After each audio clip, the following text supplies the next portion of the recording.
Good morning, good afternoon, and good night, wherever you're tuning in. We are Slava and Jonathan, bringing you the Side Quest podcast, where we talk about character development, stories, and all things that are world building.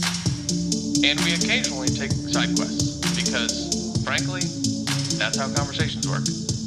Just as a reminder, this whole show is spoiler heavy. So sit back, tune in, and join us on this episode of Side Quest.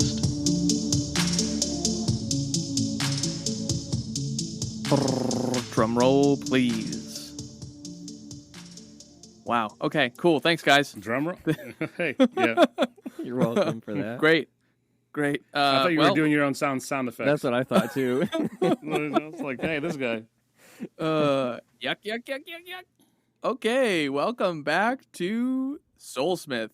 Oh, what did I say earlier at the end of the last episode? Welcome back to Soul Quest. Sidesmith. Soul Quest. Sidesmith. Will Smith Soup Side Quest. Yep. Anyway, welcome back to Side Quest. We have the one and only, the reigning champion, Spenser, Cradle. I don't have a follow-up here because we don't say last names on this podcast. So we have Spenser. Thank you. It's nice to be back. Always happy to have you. Like we like to do, be sure to like and subscribe to Side Quest so you never miss a Side Quest. And let's dive in. What did you learn this week, Slava? Well, it's 2 weeks in a row of me learning food-related stuff. Last week I learned how to ethically kill a fish and preserve its tissues, meat, Yes. muscle, all that stuff, so it doesn't taste like garbage. And this week I found out about another cookbook. I've mentioned on this podcast a book called Escoffier. It's a guide to kind of like the culinary arts by a guy named Escoffier. He's a French dude. You don't say. He invented over 5,000 recipes, and his textbook is used by professional chefs today. Actually, one professional chef that I know personally had to memorize over 150 pages in this book in order to pass an oral exam and then an actual hands-on exam in the kitchen of the school that he was a part of. This week, by mistake or by coincidence or by sheer luck, I realized there's an Italian version, and not like an Italian translation, but a literal Italian version of this type of book. Oh, that's cool. It's called Science in the Kitchen and the Art of Eating Well, this time by an Italian guy who named Artusi, and he was originally a silk merchant and loved science and health, and then brought all those things together and wrote a cookbook on all the different Italian recipes and foods from all the regions. I have a question. Yes. How did he bring silk into cooking? That's a good or question. Was that a side? Well, listen, here's the thing. Here's what I know. He was a silk merchant who enjoyed science, health, and food. And he brought his, I guess, attention to detail from his silk days. And because as a merchant, he probably would travel all the states of Italy. This was before the unification. But he wrote this book after the unification. Or whatever. Something. There's things that were happening in Italy. And too grandiose to get into on this podcast. But towards the end of his life, apparently, this guy named Artusi wrote a f***ing cookbook. That's what I learned. Carry on, people. I've asked one question and totally dismantled Slava's. I learned this week. Well, clearly I didn't learn that much. I found a cookbook. I didn't learn shit. Okay, well, speaking of books, I attended a book release today for Alex Hormozy called $100 Million Leads, and it's just like a marketing book from a well-known business guy that I like. He created this massive... There was 200,000 people there, and it was on Zoom, and it was like this big event, and he gave away some free stuff, and it was a really good time. And so I learned, he gave a brief overview of what his book's going to be about, and I'm in marketing, so I was trying to get better at my craft. And he said, he made the distinction in his frameworks that he comes up with, where you can generate leads, or you can have others generate leads for you, is like the two big categories that he drummed it up to. And then within both those categories, there's 4 squares that you can fill out of different ways to generate leads. So, although I didn't learn about cooking, I did also learn a book thing. So, did you want to ask me any questions, Slava, to see if I actually learned anything and dismantle my entire... Name one of the squares. Okay, I will. It's you can do cold outreach. Next question. Have you done any cold calling? Oh yeah, this is not going to win me points. I used to sell robocalls.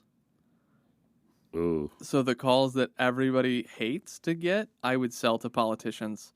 It's not something ironically enough, it's not something I advertise about my life, but sometimes you just have to make money.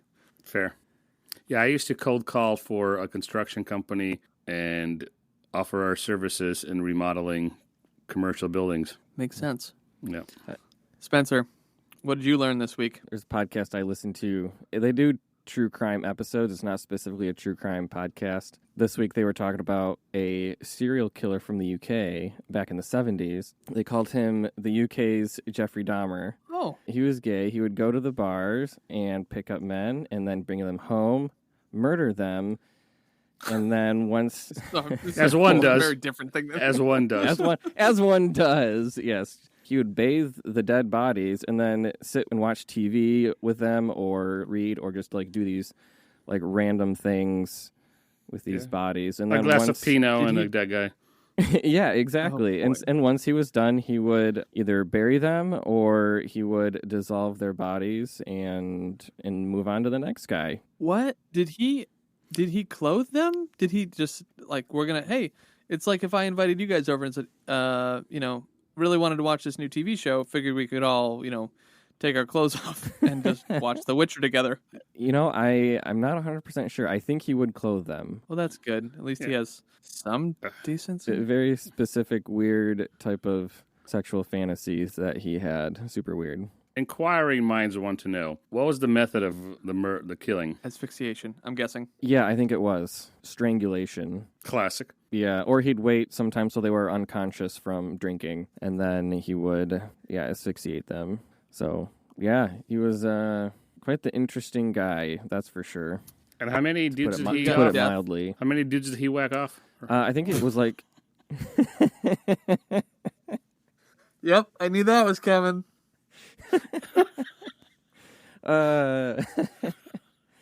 I wish I had a funny retort, but it was only 15 or 16. Only. It was 15 or 16. Only. Jeez. Kindly Killer's Gone Wild. Yeah. But he was nicknamed the Kindly Killer because of how he would treat the bodies after he murdered them. It wasn't like he was Sorry, I killed you. Exactly. He wasn't just being super kind about killing them, obviously. But that'd be the most British thing to do. I beg your pardon, but I'm going to have to kill you. I do say. I do say. I beg your pardon, but I'm not begging, and I'm not pardoning. I'm just killing.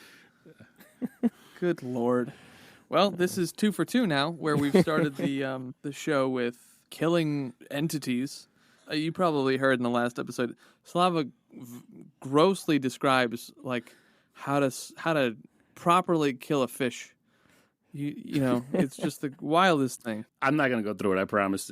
But the thing is, you want the fish to taste good, and you want to kill it in a way that is humane, that prevents it from feeling pain, which releases a bunch of acids and adrenaline into the meat or the tissue of the fish, and then it tastes like caca, and then it's not a good fish. Caca was a word we'd use in the 90s. I already said shit. I thought of, No, that's fine. 90s moments. Anyway, to start off, Spenser, why don't you tell us how your journey has been reading Unsold and Soulsmith, since you're new to Cradle, just like Slava is, but I know that you're further ahead at this point. Yeah, so my journey began with Jonathan harassing me about reading these books. He recommended them to me. He's like, hey, I think I have this series that I think you would really enjoy. You should read it. I was like, maybe. I'll get around to it at some point. I have a bunch of other stuff I want to read right now. And then, I don't know, every few weeks or so, he'd hey, have you read this book? I'd be like, no, I haven't. Eventually, I found myself with a Audible credit that I didn't know what to use it for. And I was like, you know what? Jonathan's been bugging me about this series, so I'll give it a shot. Started reading Unsold. That's the first one. Didn't really get in, like, it didn't catch my attention very easily as I started reading. Wasn't super into it. But then I can't remember, it might be like halfway, or at least partway through the first book, a character named Serial shows up. And she is from the heavens, according to Lyndon's perspective. That's where she's from. And all of a sudden, I was super intrigued. I wanted to know more about what was going on outside of Lyndon's little world and why Serial was so... Well, she wasn't intrigued with Lyndon. He just happened to be there when she showed up. But she was intrigued by him eventually, and I just wanted to know more about her, what was going on outside the world, and in order to find that out, I had to continue reading. So once I finished book 1, I was pretty hooked, and I think I got right into book 2. It took me a little longer to finish, I think, but yeah, I just really, really enjoyed the book overall, and I think this is my first time reading progression fantasy, but I like the format. I like the style of it, and yeah, I am hooked. I am currently on book 8 of the series, so clearly I'm hooked. Nice. But yeah, so but 8 books of 12. 1, yeah, out of 12, so not too much farther to go. That's kind of my journey, obviously, with 1 and 2. Book 2, I think, took me a little bit longer to read. To me, it felt slightly slower than the first book, but that's just my own opinion. Interesting. I thought book 2 was quite a bit faster, actually. Mostly because you already know the characters. For me, the first book, it took me a while to get into it, and I didn't feel the second book was slower, only because I think I was happy to be back with Lyndon and Yaren, and then like chapter 2, she's slapping people with swords, being Yaren, and kind of watching, although it's incremental, like I mentioned last week, it's still a noticeable change in Lyndon, like little growth spurts in Lyndon. So that kept me intrigued in the book. Yeah, I mean, I definitely I noticed them growing, especially Lyndon. But I don't know, for some reason I just felt like, I don't know what I was expecting, but to me it just felt slow. I mean, maybe it was because they just kind of stayed. I mean, they moved. I don't remember exactly where they were at the beginning of the book and then where they moved to, but it felt like once they got to that location, they were there for a while. Like they didn't move around. That's true. Yeah, and so I think that's why I thought it moved a little bit slower, at least the pacing of the book. Yeah, that makes sense. Yeah, it's like they're in a town, and then they go to the mines, and then they're back in the town, and then they're back at the mines. So that's fair. I think that's fair, because before that, they're like traveling from Sacred Valley to the Desolate Wilds, just like over the mountain and through the woods, right? To like Gesher's house we go. Ish. So, yeah. What about some likes or dislikes specifically about the book? Or maybe, without spoiling it too much for the audience, just in general, you're now in book 8. Like, what are some things that you really love? Because you said you're now hooked. And what are some things you're like, I could deal without? Yeah, one thing I really like about this, I've kind of gotten to see that there's clear goals that the character is pushing for. And so now that I know what the character is shooting for, I have something to look forward to. And I like being able to see their struggles in those goals and also how they overcome those struggles and like watching their growth in that. I really like that. I got a question about that, because I like it as well, but do you feel like when you're like you get the goal, okay, Lyndon wants to get stronger, cool. Do you feel like it's predictable? Do you feel like, oh, all right, I know how he's going to get stronger. I know he's not going to run into any problems, or like, do you feel the struggle during the challenges that he faces? Not Lyndon specifically, but just like characters when they state their goals. Does it feel cheap, or does it like really draw you in? Yeah, sometimes it does feel, I don't know if predictable is the right word, but I feel like I know that the character is going to advance, but I don't always know how that character is going to advance. And there has definitely been points where the characters or I guess I'm thinking of specifically Lyndon at this point, where he's definitely come up against some obstacles where you're like, how in the world is he going to overcome this particular situation that he's in? And then he like finds a way, and you're like, oh, wow, I wouldn't have expected that. So there is maybe some nuance within how he achieves those goals or those levels.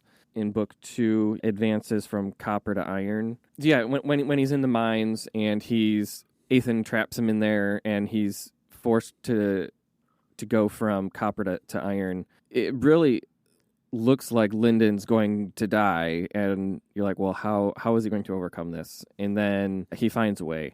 That was where I was like, okay, this is going to be super interesting how he finds his way out of this. But like knowing that there's 12 books to the series, I feel like, well, obviously the main character is not going to die. So I want to know how he's going to achieve these goals that he has in mind. That's a really good point. I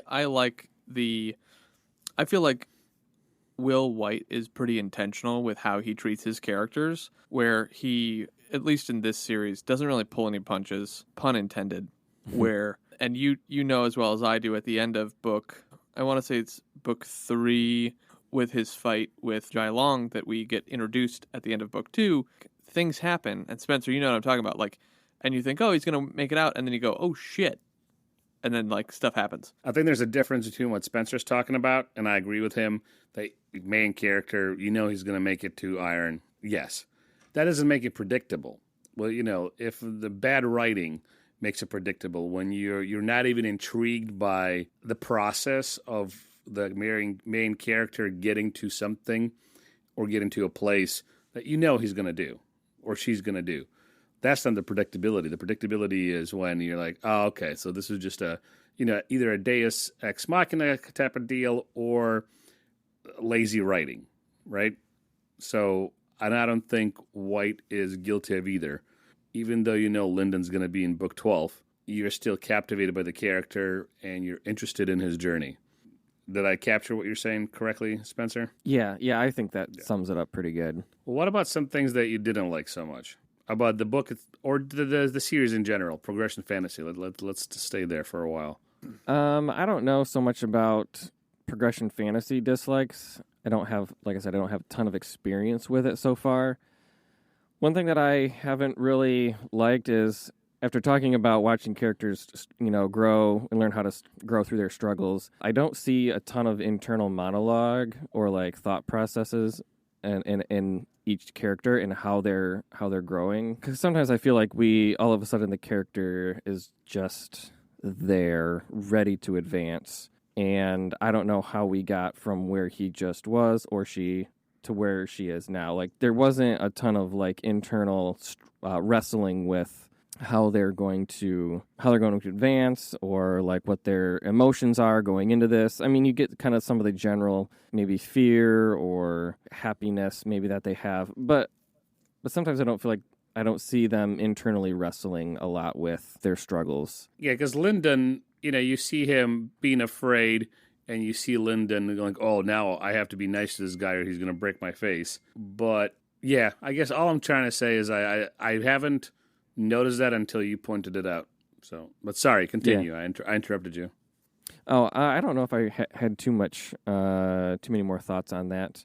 Yeah, the character all of a sudden is just ready to advance, and I'm like, oh, well, he was just here, and I guess to me, I just didn't see a whole lot of like internal wrestling with how best to advance. But yeah, that's obviously later on in the series. The only time Lyndon is thinking, or that we get a insight into his inner monologue, into his thoughts, is like he's reacting to an immediate event in his life. Oh, I have to run away. Oh, I have to hide. Oh, I have to be polite in the situation.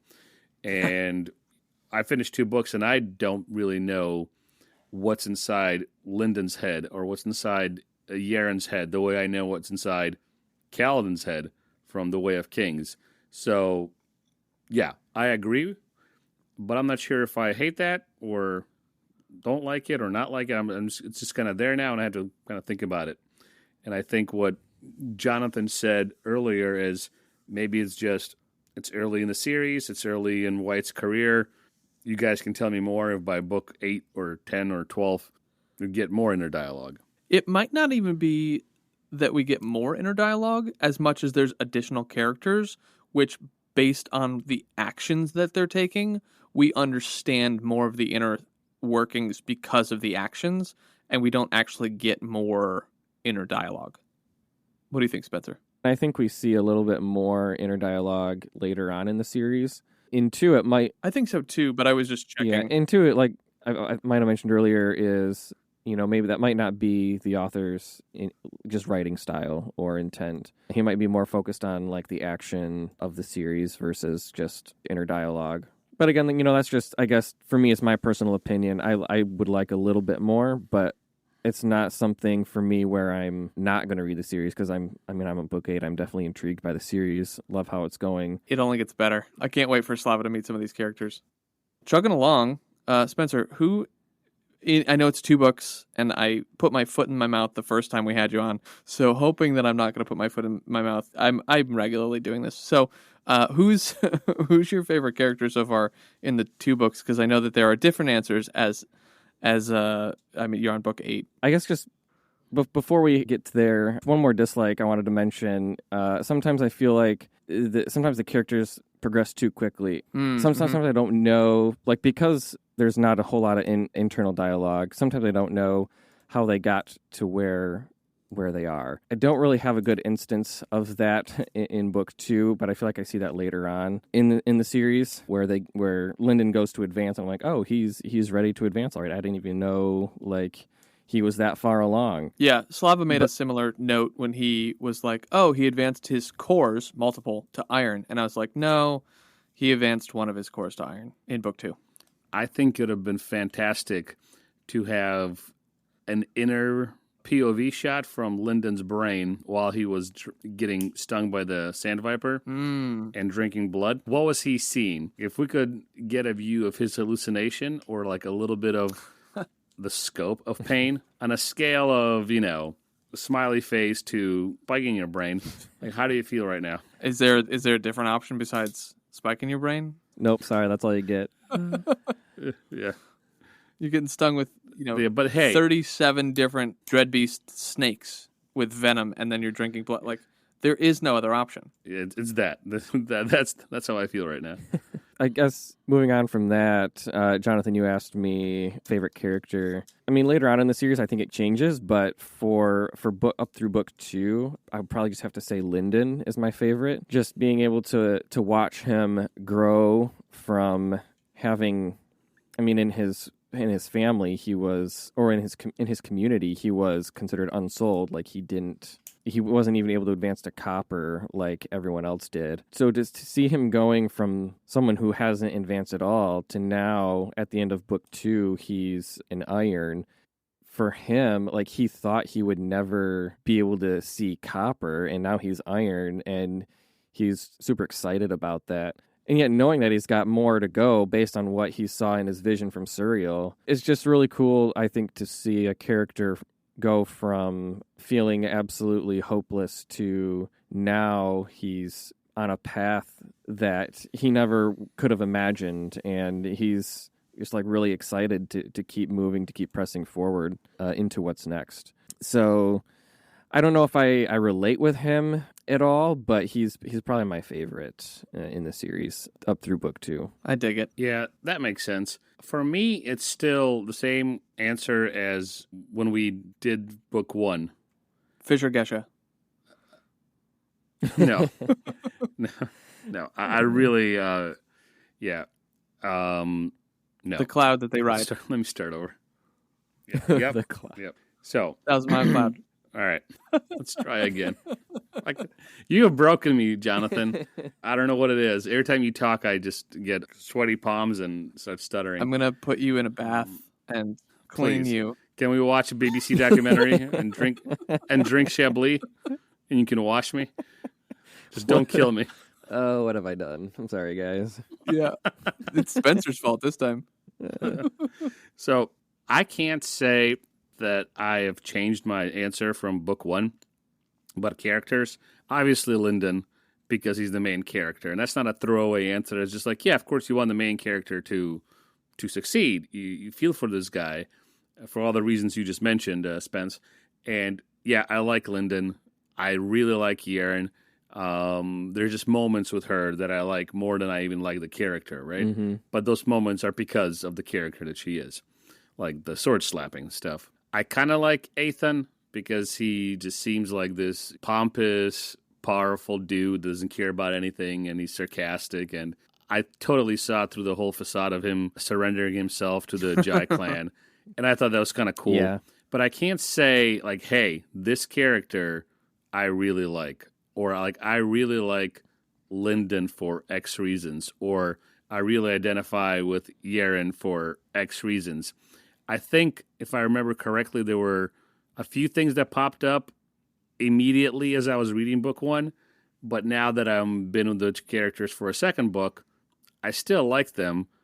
I'm still going to read all the books. I plan to, at least. I can't say this is the guy or this girl is my favorite. Like in Dune, I liked Cheney a lot. The one reason that's, was that I really liked her was till the end of the book, where she defends Paul's honor by stabbing some guy. Yes. And when Paul gets butthurt about it, she's like, don't worry about it. Now they know that your girlfriend can kill too. Like that moment, I was like, you know what? I really like this character. There hasn't been a moment like this for Yaren or Lyndon or anybody else we've met. The rest of them are a bunch of douchebags, actually. Yeah. Fact. Hopefully something changes in the books where I'm maybe endeared to one of them more than I am now. But currently, I'm here for the ride. I hope I know they do make it. At least Lyndon does, right? But I'm not like... I guess Spenser gave that away. Lyndon's still in book 8. Listen, I bought book 12 on Kindle and mistakenly listened to like 20 minutes of it before I realized I was listening to the wrong book. Oh my God. Mistakenly. And I was like, wait a minute. Yeah. No, mistakenly, I promise to you. But I'm like, I don't understand what's going on. What is Fisher Geshe? This sounds like Fisher Geshe. She's rambling about something incoherent. And I'm like, then I looked down at my phone. I was like, oh, that's not Soulsmith. Yeah, the title looks the same, though. The art looks the same. Yeah, a little bit. Fine. Anyway, that's my 2 cents on it all. Wait till you meet Orthos in the next book. Oh, Black Flame? Mm-hmm. I think Looking forward to think it. Slava's going to really enjoy Orthos. Tuesday? I think Tuesday is when I'll start it because I'll be on the bus again. Nice. That's when I listen to these books. Nice. Chugging, getting us back on track here. Did anything stand out to you, Spenser, in the first read through of book 2? Yeah, I think one of the things that stands out to me is going from Sacred Valley, where I think Jade is the highest anyone has attained, to going outside of Sacred Valley, and now Lyndon is encountering low golds and high golds, and then Ethan comes in, who's an underlord. To me, seeing like, oh wow, Jade is pretty low here on the overall like power scale like that you can get. So to me, it was cool to see the world expand in that regard, and then realizing the world, is bigger than Sacred Valley and the Desolate Wilds. I think we hear about the Black Flame Empire near the end of book 2. To know that the world is so much bigger, and then it even opens up obviously beyond that. And I guess we kind of had a sense of that maybe from the vision that Lyndon has in the first book from Serial. Yeah. But like being able to start to see that's probably one of the big things that stood out to me. What about Ethan? What was your first impression of Ethan? Yeah, so my first impression is like, well, who is this guy, and why is he all of a sudden interested in Lyndon? What is it about Lyndon that stands out to Ethan? And to me, he's very mysterious at this point, because I feel like we don't know any of his motivations other than that maybe. Well, honestly, I don't remember. I think he helps Lyndon out, and you're just like, well, why is he helping him? I feel like there's some underlying motivations here, but I don't know what those are. And then, his Ethan getting trapped, turning himself in to go into the mines. To me, I was like, there's no way he's just being captured. I know that his power level is beyond anyone who... It's over 9,000. Who exactly. It's beyond anyone that we're interacting with right now. Well played. To me, he's very mysterious at this point. Who does he remind you of from the Stormlight Archives or the Cosmere in general? Because I've got 2 answers for that. So, to me, who he would remind me of is Hoyd. His motivations are... He doesn't come off like as a bad guy, but yet he might not hesitate to do what is necessary to achieve his goals. And if you're in his way, then he might just like shove you out of his way. And if you get hurt in the process, well, that doesn't really matter because you're in his way. Kind of like he did to Fisher Gesha. What's that? Kind of like he did to Fisher Gesha. Oh, yes.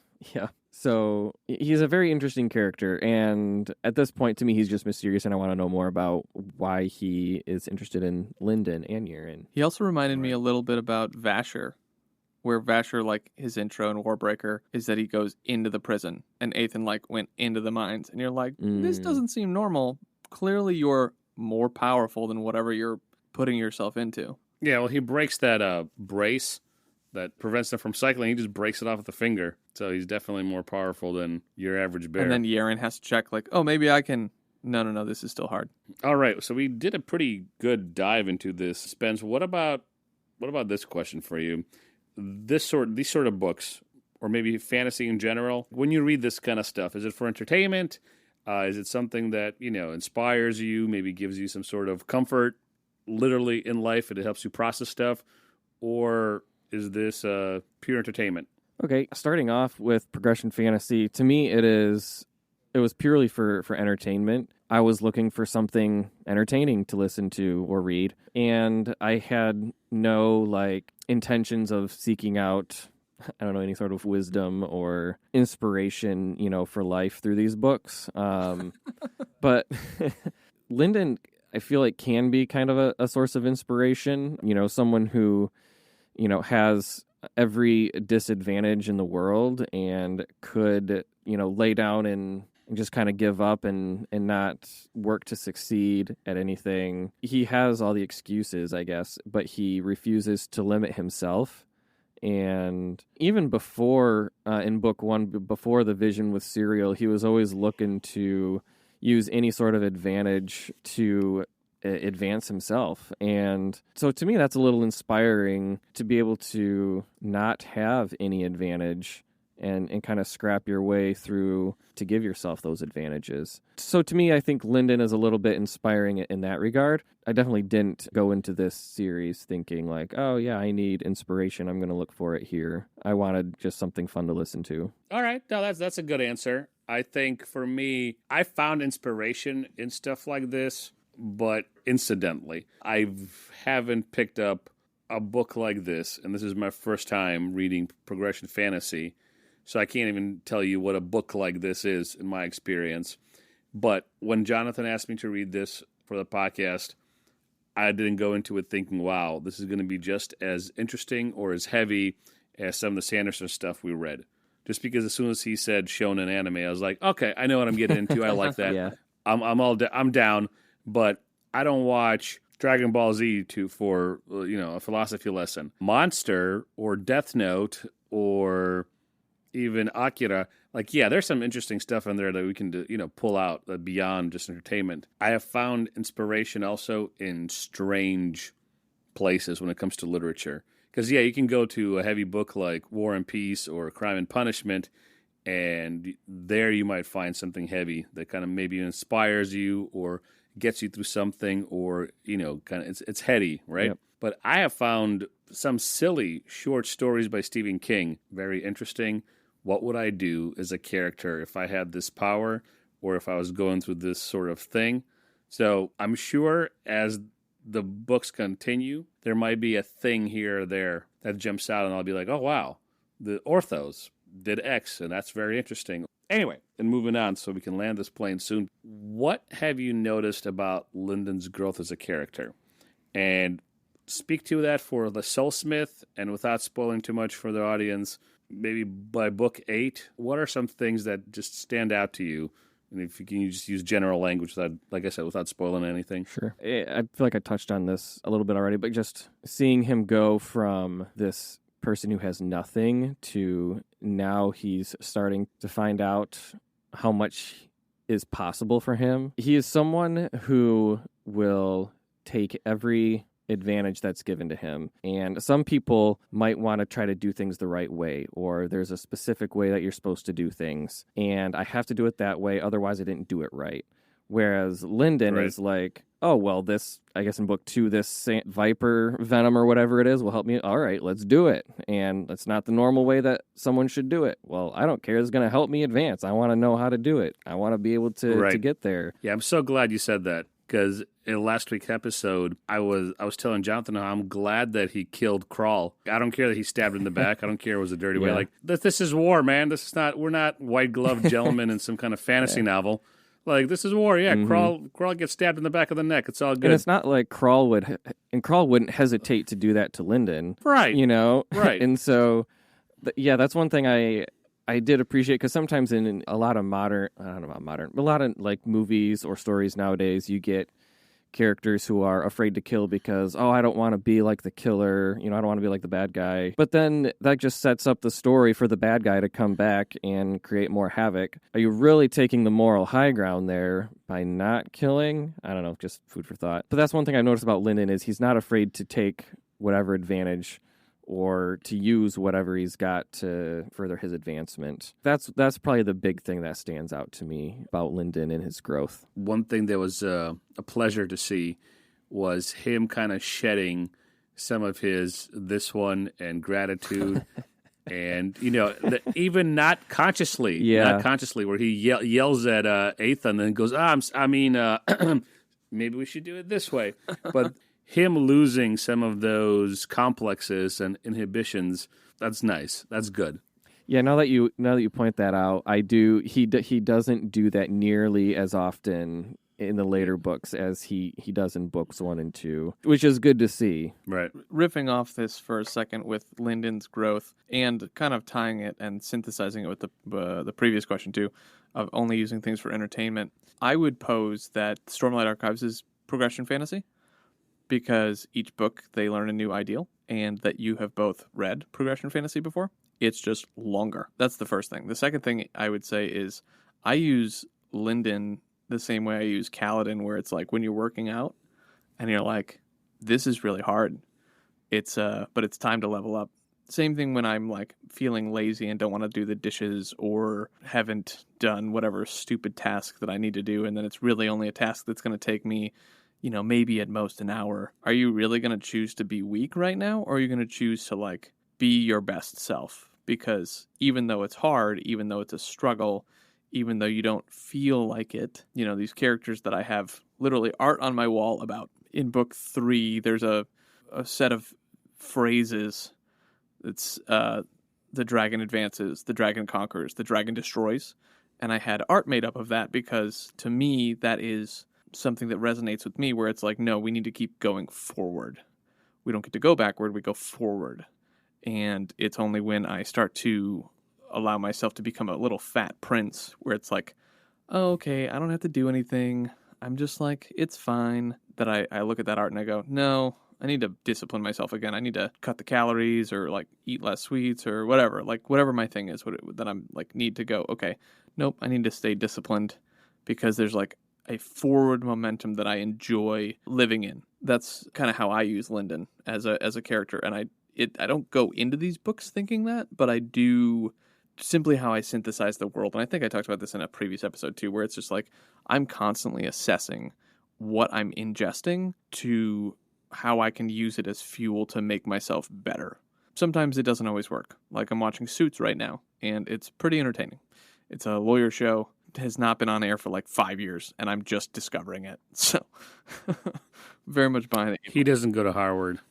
He's a savant. Thanks, Slava. Well, that's ruined. Great. I do my best to not ruin anything for Slava. His first thing is, I'm going to ruin it for you. Let me ruin that for you. Just throw that out there. Oh, boy.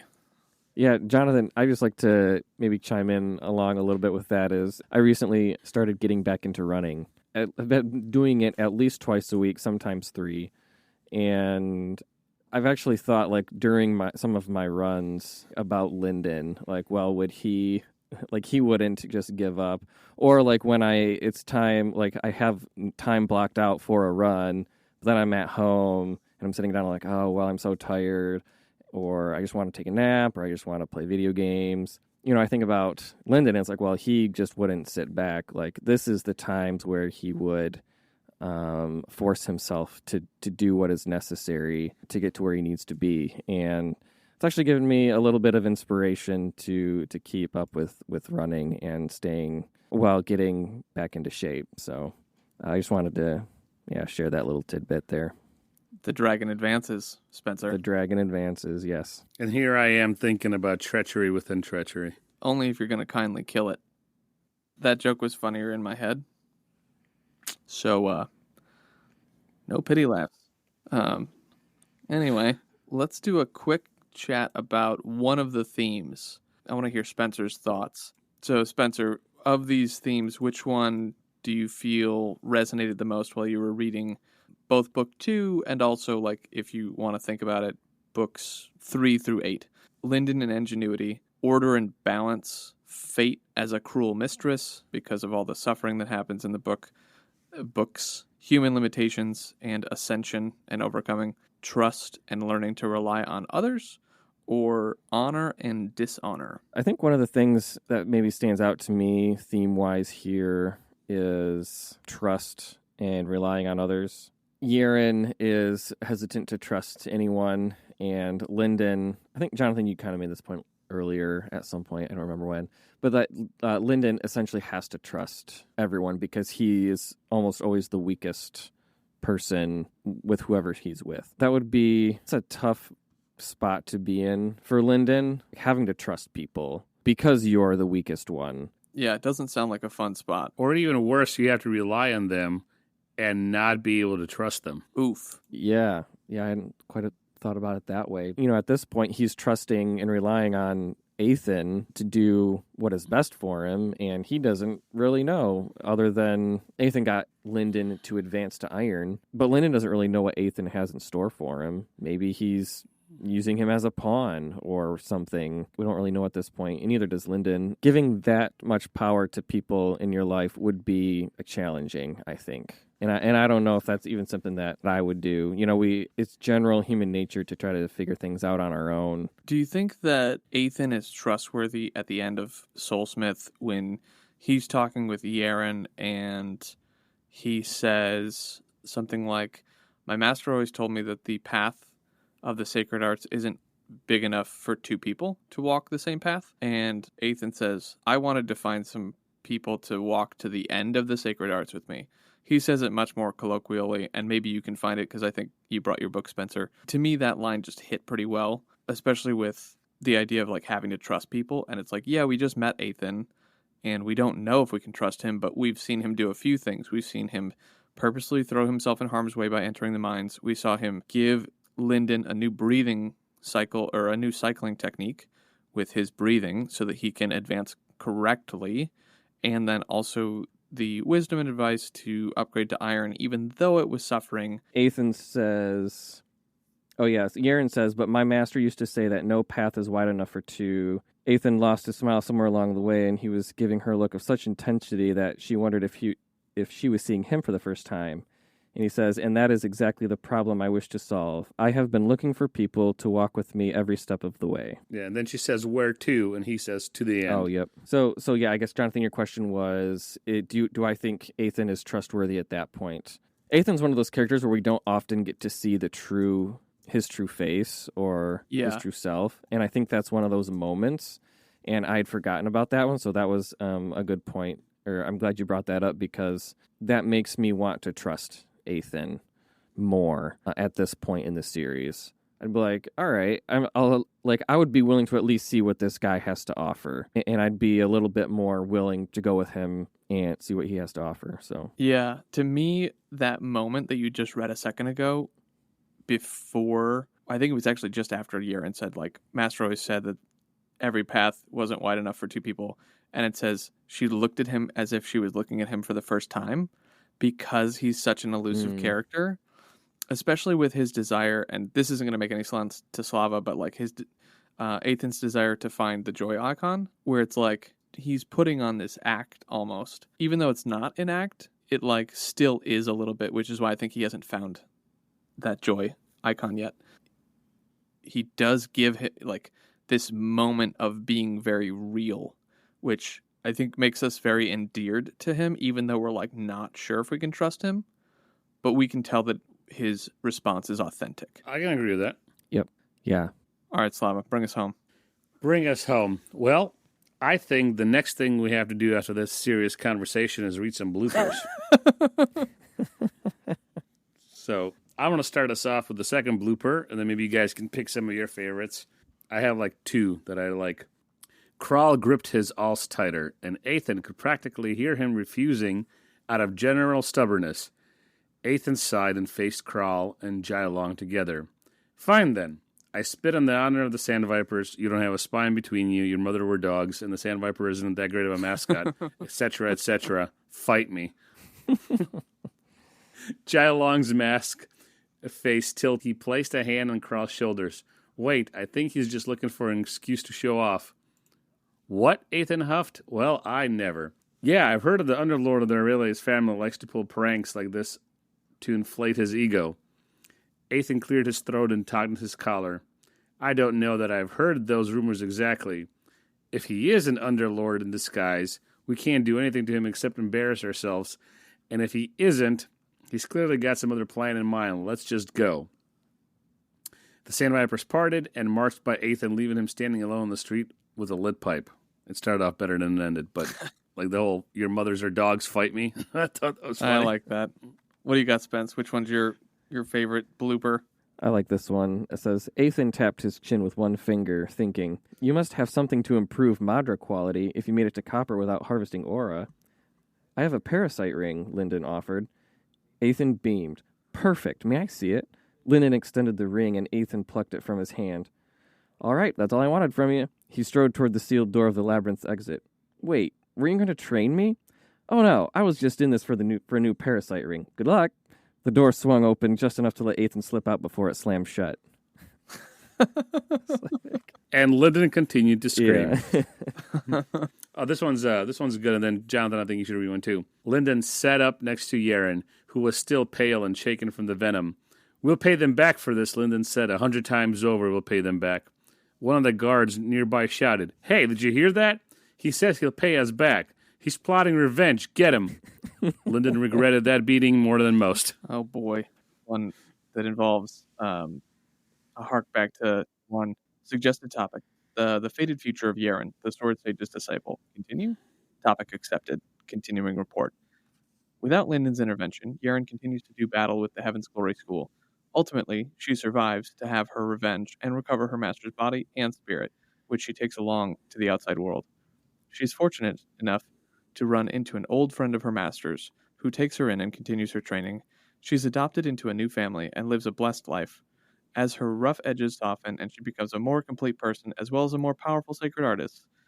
In only a few short years, Yaren is not only one of the most powerful people in Cradle, but also one of the kindest and most charitable. She leads the world into a new era of compassion and equality. A suggested topic? The once future golden age that would have been led by Yaren, Queen of Kindness. Continue? Denied. Report complete. Serial shifted uncomfortably in her chair. All right, maybe I should have asked you before I told Linda to rescue Yaren. Her presence did not deign to reply. That's the Yaren that Slava really wants to meet. Queen of Kindness. Yes, the kind-hearted. Yeah. Tea sipping, pearl clutching. She might be the kindly killer. Yeah. Just trying to bring this first full circle here. Slaps them with swords as they're dead. Well, Spencer, you're a regular guest. You want to end this one for us? All right. Well, everyone, thank you for joining us on the Side Quest podcast. Do us a favor, follow the podcast and leave a review so we know what you like and dislike. We'll catch you on the next Side Quest. And what were you going to say, John? Oh, I was going to say maybe Spencer should do our intros and outros. Got a good voice. That's a lot of pressure. Well, Slav and I keep dinkering back and forth on how we're going to change the intro and outro. So maybe the solution here is we just have you do it. All right. You're a partial owner. If we ever make a dime, you'll get 2 or 3 pennies. That's like 30%, dude. He's like, wait. I love you, He's like, Spence. hold on a second. That's not what I signed up for. Goodness.